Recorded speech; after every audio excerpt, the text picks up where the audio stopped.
नमस्कार दोस्तों, मैं रामू कुमार यादव एजुकेशन क्लासेस रामू में आपका स्वागत करता हूं। दोस्तों, आज मैं शिक्षण कौशल का जो एक नेक्स्ट टॉपिक है उसको लेकर आ गया हूं। आज हमारा वीडियो है वर्धा शिक्षा नीति 1937 से संबंधित। इससे पिछली वीडियो मैंने जितनी भी बनाया हूँ उस वीडियो की मैं प्लेइंग लिस्ट भी बनाया हूँ और या तो इस वीडियो के डिस्क्रिप्शन में लिंक भी दिया हूँ, तो वहां से भी जाकर उस वीडियो को देख सकते हैं। अगर आप प्राइमरी सुपर टेट की तैयारी करते हैं तो ये वीडियो आपको बहुत ही महत्वपूर्ण होगी। शिक्षण कौशल जो 10 नंबर का पार्ट है, यहाँ से बनता है प्रश्न, तो आप इस वीडियो को जरूर देखें। वीडियो पसंद आए तो चैनल को लाइक करें, शेयर करें, सब्सक्राइब करें। तो चलिए दोस्त, हम चलते हैं अपने वर्धा शिक्षा नीति 1937। तो देखिए, ये वर्धा शिक्षा नीति जो है स्पेशली गांधी जी से संबंधित है। गांधी जी ने अपने विचारों को इस पर प्रस्तुत किया है प्राथमिक शिक्षा के संबंध में।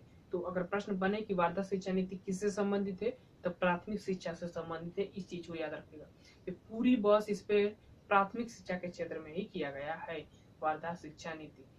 तो चलिए अब सीधे हम चलते हैं अपने टॉपिक पर। तो अगर हम बात करें तो गांधी जी ने अपने शिक्षा के संबंधी सुधारों पर बहस कराने के लिए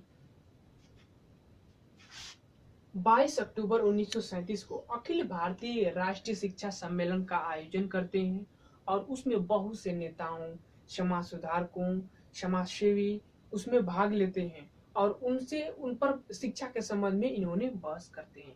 बहस करने के बाद बहस करते हैं और एक समिति बनाते हैं। उसके अध्यक्ष होते हैं डॉक्टर जहांगीर हुसैन।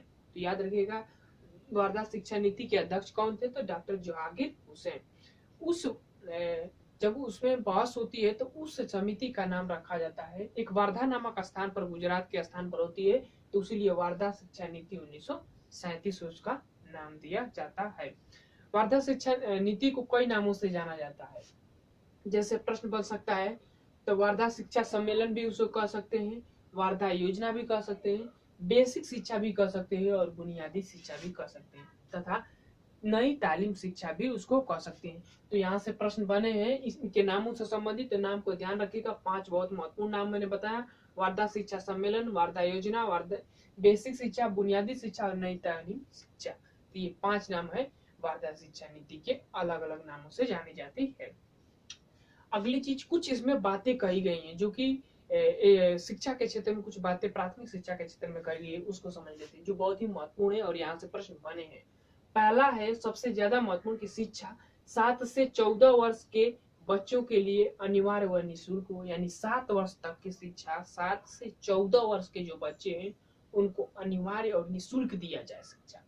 गांधी जी अपने इस वर्धा शिक्षा नीति के निर्णय देने के बाद उन्होंने दिया था, मतलब कि वर्धा शिक्षा नीति का जो निर्णय आया था उसमें कुछ ये बातें जो महत्वपूर्ण है उनको बता रहा हूँ। तो पहला चीज 7 वर्ष की शिक्षा, यानी कि 7 से 14 वर्ष की जो शिक्षा है उसको निःशुल्क दिया जाए और अनिवार्य कर दिया जाए। ठीक।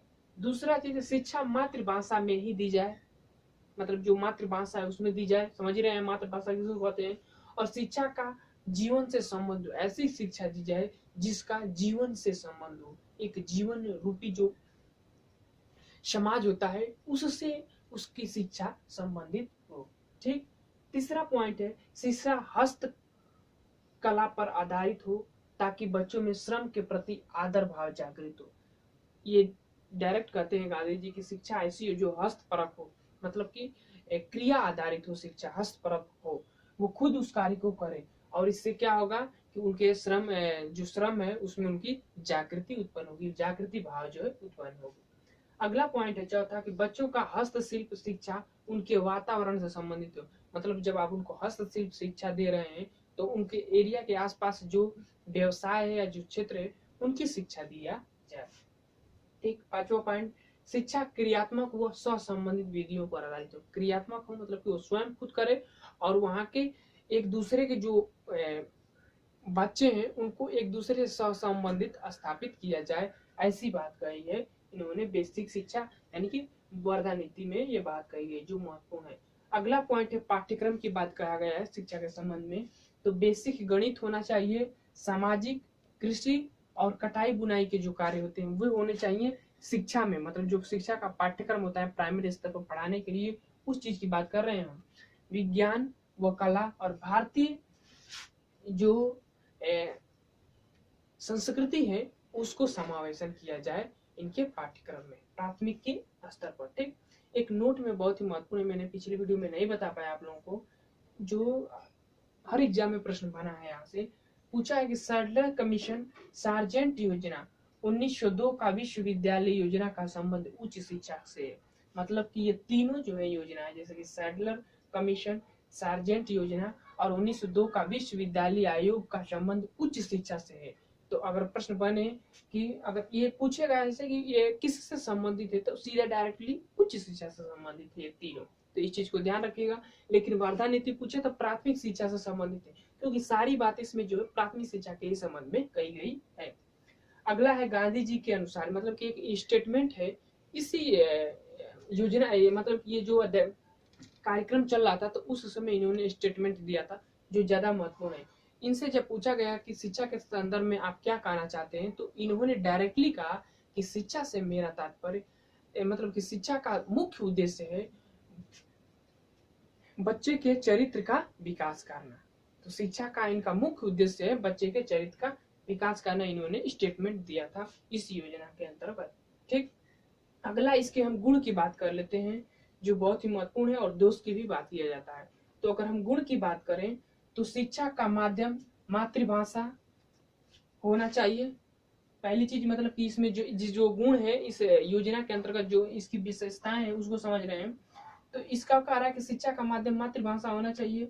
दूसरा है छात्रों को आत्मनिर्भर बनाने की योजनाएं, मतलब इसमें कार्य किया गया है, योजनाएं कार्य की गई हैं बच्चों को आत्मनिर्भर बनाने के लिए, स्वयं वो एक अपने पैरों पर खड़ा हो सके, इस योजनाओं का कार्यक्रम इसमें चलाया गया है। तीसरा है विद्यालय व समाज का निकट संबंध रखा गया है, जो आसपास के विद्यालय के समाज होते हैं उसको एक समाज से जोड़ने का कार्य किया गया है इस योजना में। और चौथा है बालकों के सर्वांगीण विकास की पर बल दिया गया है इस योजना में। तो इस चीज को आप समझ लिए, ये था गुण। हर इसका गुण और एक दोष भी समझ लेते हैं। दोष है कि केवल मातृभाषा पर प्रयोग की बात कही गई है, मतलब कि कोई अलग भाषा का प्रयोग प्राथमिक शिक्षा पर बात नहीं किया गया है, इसीलिए इसको एक दोष के अंतर्गत भी रखा जा सकता है। दूसरा, उच्च शिक्षा के संबंध में कुछ नहीं कहा गया है, ये प्राथमिक शिक्षा के संबंध में ही कहा गया है, इन्होंने कहा उच्च शिक्षा के संबंध में कुछ नहीं कहा। और तीसरा है कच्चे माल की बर्बादी। जब आप छोटे बच्चों को हस्तशिल्प कराएंगे तो स्पेशली वो एक बार में किसी चीज को सीख नहीं पाएंगे, तो इस तरह से कच्चे माल की क्या होती है, बर्बादी होती है। तो ये था इनके दोष और ये थे गुण। तो ये था हमारा वार्ता शिक्षा नीति 1937। तो इसको समझ लिए। अब हमारा जो आएगा वह अगला जो हमारा टॉपिक आएगा वह आएगा राधा कृष्णन आयोग है 1948-47 का, उसको हम पढ़ेंगे नेक्स्ट वीडियो में। तो अब हम वीडियो को समाप्त करते हैं। जितने भी इम्पोर्टेंट पॉइंट यहाँ से बनने वाले थे मैंने उसको कवर कर दिया हूँ। और एक चीज आप ध्यान रखिए, हमारा इंस्टाग्राम है रामू यादव 1 के नाम से है, इस पर आप जाइए और हमें फॉलो कीजिए। वहाँ पर मैं जो एजुकेशन से संबंधित जो ट्रिक होते हैं, पर्यावरण जीके से संबंधित, वहाँ पर मैं अपलोड करता हूँ। तो इंस्टाग्राम पर जाइए, आप हमें जरूर फॉलो करिए। तो चलिए दोस्त, हम वीडियो को समाप्त करते हैं। वीडियो पसंद आया तो चैनल को लाइक करें, शेयर करें, सब्सक्राइब करें। Thank you for watching this video.